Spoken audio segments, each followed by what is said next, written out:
Perfect. What's up, everybody? In this video, I've finally decided that I am done with clutter and disorganization.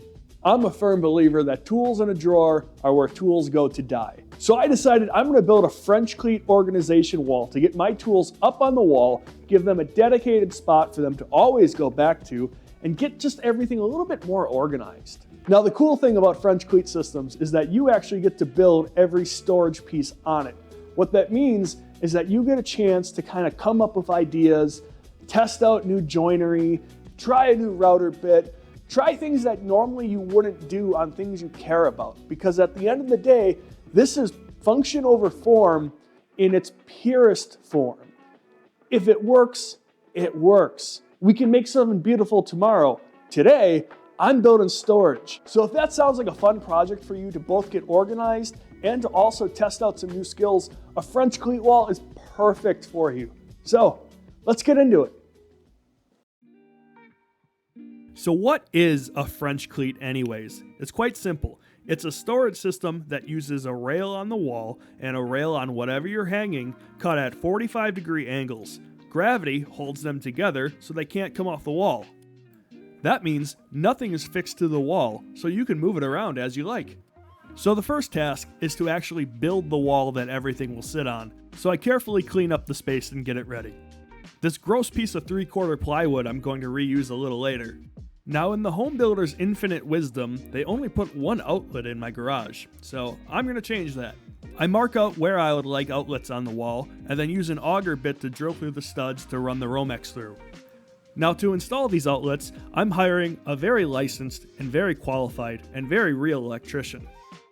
Yep, that's what I'm doing. With a couple wangs and bangs, we get the boxes mounted, and then we can run the Romex. The electrician can run the Romex. For the wall itself, do yourself a favor and don't buy expensive plywood. Buy 23/32 sheathing. What a stupid fraction. For all intents and purposes, it's 3/4. God, still makes it heavy. I don't have enough space for a full sheet of plywood, so I cut it down to 80 inches to make sure that it starts and ends on a stud. Then, I do some festive cross-cutting. What makes it festive? You eat Christmas cookies while you cut.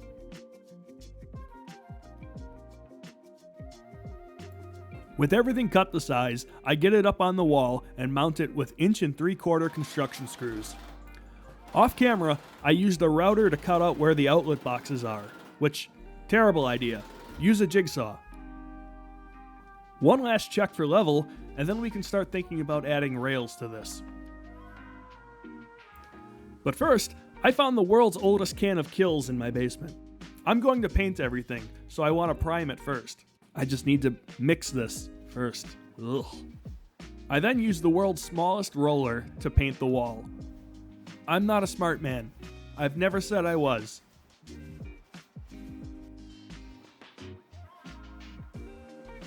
After a little bit of math, I figure out that my rails need to be 5 inches tall before I cut them in half, and that there needs to be a 3 1/8 inch gap between them. For the rails, I'm using 19/32 sheathing. What a stupid fraction. I cut down the sheet goods into 16-inch strips, which makes it more manageable when I'm cutting it on the table saw. I then bring it over to the table saw to cut it down into 5-inch strips. Then, tilting the blade 45 degrees, I run the 5-inch strip through. I don't actually cut it down the middle perfectly. One side is 3 inches, one side is 2 inches. The 3-inch strip goes on the wall, the 2-inch strip goes on whatever you're hanging. I cross-cut all the 3-inch pieces to size and then bring them over to the wall. In total, I have 5 full-length rails and 3 small rails that fit between the outlets. Wherever there's a stud, I use a 2-inch construction screw to fasten the rail to the wall. Keeping your rails evenly spaced and level makes sure that anything you hang can go on any rail. With all the rails installed, I want this thing to look good. It's the focal point of my garage, so it's going to get a coat of paint. The color I'm using is called Found in the Basement Gray. It's a beautiful color. It goes on the wall smoothly, and it's impossible to get off your clothes and your hands. Ask me why I know.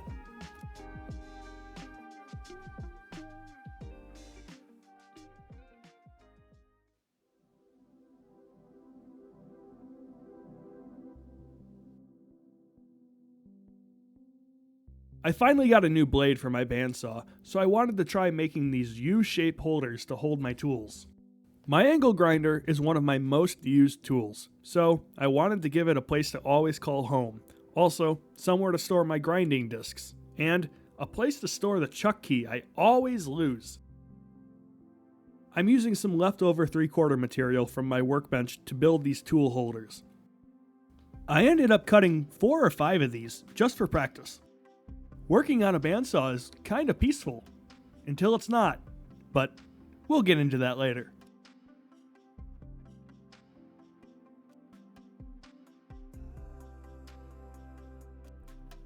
I spent some time measuring and mapping out where I would like everything. I typically use cutoff wheels and grinding discs, so I want to keep them separated. I want to recess the chuck key so it doesn't fall out and I can always see where it is at a quick glance. For Christmas, I bought myself a new table saw blade, so I square up the edges using my crosscut sled.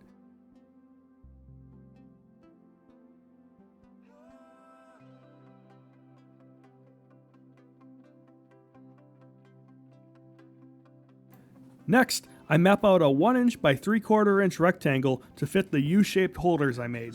For little plunge cuts like this, an oscillating tool with a small blade works great.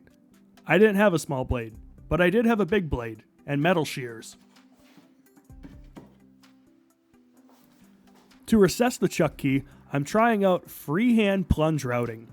No template, just send it. I'm using a 3/4 inch flute bit plunged at let's say a 1/4 inch. As long as you cut against the rotation of your router, you can keep pretty good control of it and not send it into the neighbor's yard. Alright, how'd we do? Not bad.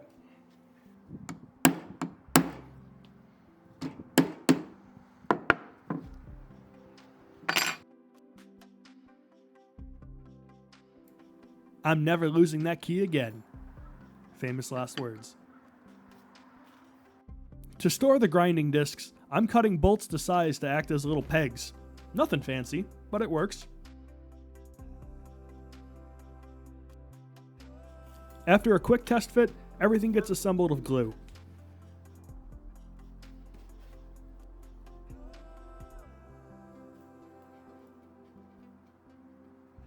Now it's time to attach the back rail. After cutting it about a 1/2 inch short, it gets attached with glue and brad nails. You need to pay special attention to which direction the rail's facing, because if you install it backwards, it's not going to work. The glue gives everything its strength. The brad nails are just there for clamping. Every piece gets a coat of paint.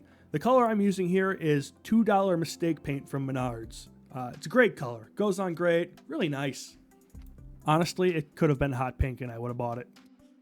And with that, we've got an angle grinder holder and a place for me to keep the chuck key. If there's one thing I lose more than that chuck key, it's my bottle of glue. Let's fix that. Remember that old piece of 3/4 that I said I was going to reuse? Well, here we are. I cut off some of the nasty parts and then square it up on my table saw to give me some nice clean boards to work with. At least as clean as they get. I'm cutting it into 4-inch wide strips. As for the length, that depends on how many cans you want to store. The biggest thing I'm storing here is spray paint cans, which are no bigger than 3¼ inch. After a loose tracing, I take it over to the bandsaw for a peaceful cutting session. On a bandsaw, you can either be cutting curves or moving backwards. You can't be cutting curves backwards. So don't do that. Cutting circles on a bandsaw is very hard. Also, draw your circles in permanent marker, not pencil. This is not my best work. But circle number 2 and circle number 3 got better. That was the point, right? Practice. If you can attach 3 boards together, you can build this. I threw a round-over bit on my router to try to hide my sins, but don't look too closely. With glue and brad nails, this thing goes together nice and easy, and it does exactly what it needs to. It stores the most important things in my shop. You know what they say, caulk and paint make the carpenter I ain't. Let me me interrupt you for a moment. As part of this garage reorganization, part of it's been a workbench, part of it's been organization with a French cleat, but another part of it is how do I manage all the dust? Because when I work in here, I got to keep the garage door closed because it is so cold out half of the year, and I prefer to not die in my shop. Anytime I make a cut, I'm kicking up dust everywhere. So that's why I'm super stoked that the people at Base Camp have reached out to me and asked me to review one of their dust masks.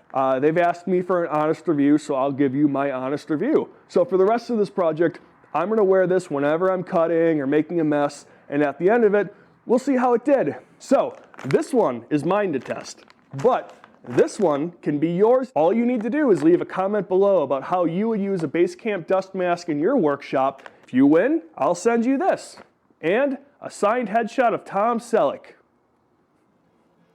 Maybe just this. I do a lot of sanding in my shop, but I can never find the right sandpaper because I put it somewhere dumb. So I want to make an all-in-one storage solution for both my sander and all the different sandpapers. For this, I want to challenge myself to try out some new joinery, so I'm marking up my boards for 3/4 inch rabbets and dados. I don't have a proper router fence, but I have a really straight piece of plywood. I'm working with 3/4 inch material, so I chucked up a 3/4 inch router bit and set the depth to 3/8 inch, half of 3/4. For a first time rabbet cut, pretty good. I follow the same process to cut dados in the middle of the board, and then a few wangs and bangs with the old hand hammer, and that's a pretty good friction fit. After a quick dry fitting to make sure everything fits the way it should, it's time to glue this up with my frozen bottle of Type Bond. Keep from freezing. Yeah. So after thawing it under hot water, now we can glue it up.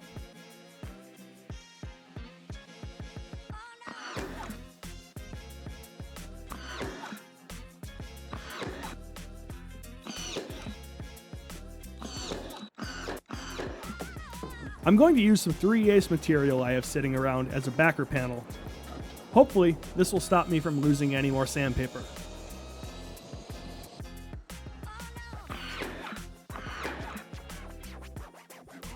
With this, I have plenty of space to store my sandpaper. Now, I just need more sandpaper. It's been said that you can never have too many clamps. I agree, but finding a place to store them isn't always easy.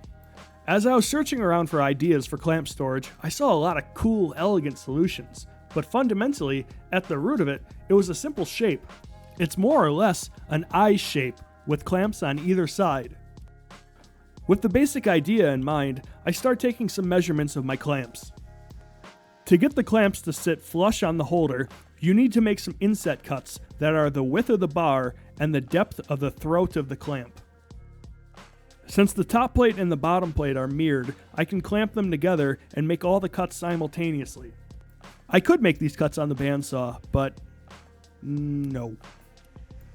I have a variety of brands of clamps, so I test each one to make sure that they fit. It turns out the cheaper the clamp, the fatter the bar. So if you have cheap clamps, cut your holes a little bigger.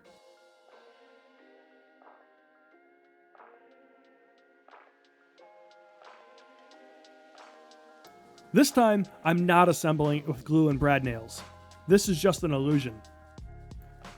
With this, I can store 8 16-inch bar clamps, and smaller ones on the front if I want. I still had some leftover paint, so I wanted to breathe some new life into the tool holder I built almost 10 years ago. It was one of the first things I had ever built. Since it's so large, it needs 2 rails. To get a perfectly aligned rail, you can put a spare rail behind it, put it up on the wall, and then attach it from the front, and then you have a perfectly aligned rail. Well hey, that's it. Thanks for watching. Make sure to wang and bang that like button, and hand hammer that subscribe button if you learned anything. We'll see you on the next one. What is a French cleat? Well, that's a good question. And a far more articulate Emery is going to explain it in 3. It's been a rough day.